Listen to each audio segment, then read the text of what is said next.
Five steps of holy marriage. Kathara shakchat khuikawai. Phekar phanga. Kathara shakchat kajihili. Itom na khamachut chitarang. Bible mahiolaga. Vervawi kahang ngadalaga. Vervawi ninyang kumi alumli. Ni ring resagasa. Shim kapan chili kahangna. Remekata. Vervawi ninyang kumi alumli. Vervawi ningatangwi alumli. Shimpanra ji aka. Remekata. Number 1. Prayer. Sehagasa dagarsaye. Yaron ngalawi ningai champokai rei kaji ena. Itum we merin pida masopam ki kaji mayupam ki kaji ngalawu kala mayara wibang. Itum sehagasa dagarsaye. Sehagasa matsangla merin rasa kapajitran. Rot kamarat rashoke. Ina iwi mirin rasa wibang. Tingkum tera langda sehara saye. Ma yorona wakasada legashila kanga daila nga vapa pame. Ka bervana cha lakina.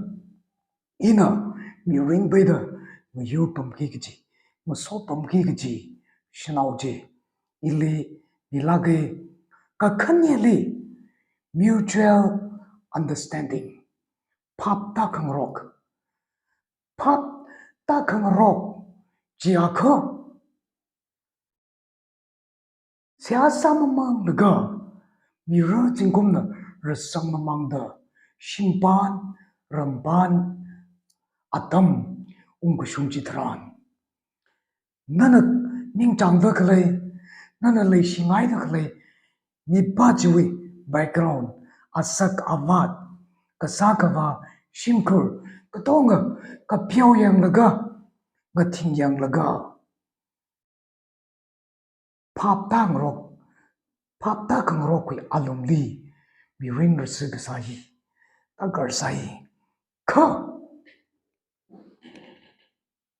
Paptakang rok wi alumli.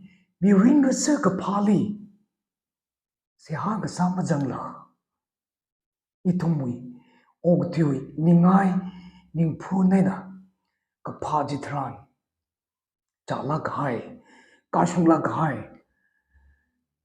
Mirinwi kavat nauhi masambang ramane. Kakatumali love. Kresadas sehasa laga pagi gijine. Kala sehasa laga nana awi mutual understanding gaji baba. Shang salabai jam salabai. Shimkurla. Bervala nala zanglaga maya kangrok kala nawi ningli kamaya jili mutual understanding gijine ka shang ka them sai koran no thai laga mi pa jiwi condition ka tong thai laga na ina I ali mi rin beda no yur pambaira no so pambaira da papta kangrok jili mutual understanding gijine Jena, kakatumali legacy. Nana papang rokayo tili.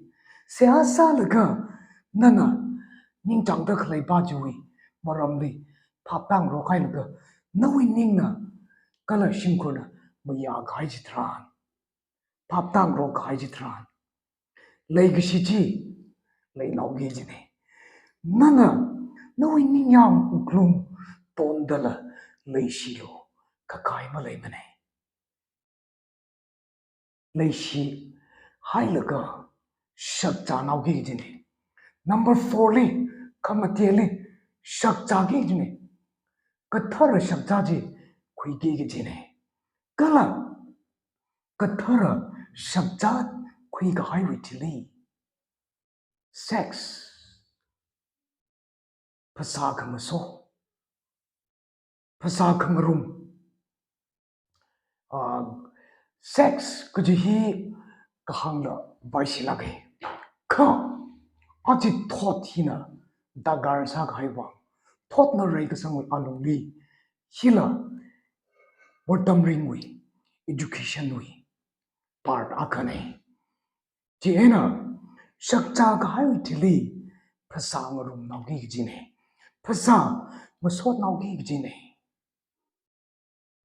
นั่นน่ะอีน่ะยาร้อนกันละอักษรเดอเสียหลังมาสามาภาพตาขังรอกหลังมาไหลมาไหลกสิหลังมาไหลมามาสักจารังเดกเซ็กซ์น่ะเรกหายจิตรานรอดคำรักราชโอเคเพื่อขังป่าควันกระจายก็ขนันสัมพังปะปะเมเสียหามาสาละภาพมาตั้งรอกละไหลกสิน่ะเรกหายจิตรานเพื่อขังป่ารอดคำรักราชโอกละกูเลยสิก็ให้ทรานอเมชิมเรงนะลากซาลาดาชุมซามาสบายเลยสิซาชิมคนละมามายาก็จีจิลีราชกิกจีเนเสียมาซาละภาพมาตั้งรอกละเลยกิสินเรกให้วังจีรากชกนะก็ละมาเลยสิละ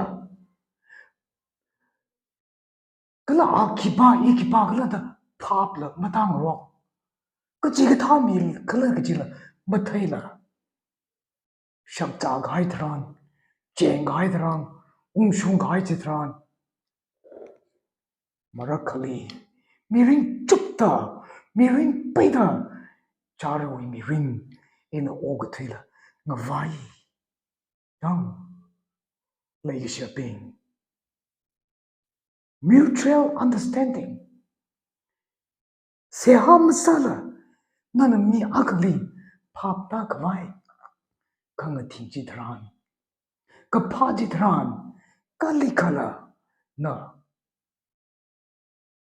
ภาพมาดารมาเรจูวังไงนะมีรินรสกภาก็ทารชักจัดก็จีลิบาเสียหาไรพลุงนะก็ละภาพตั้งรอกพลุงนะไม่ยังรอกพลุงนะก็ละเลยชีพลุงนะก็ละยูวิธีลีก็ทารชักจัดคุยละกาเซ็กซ์ภาษาคำว่าโซ่ก็จีฮีเราไม่ถุยดา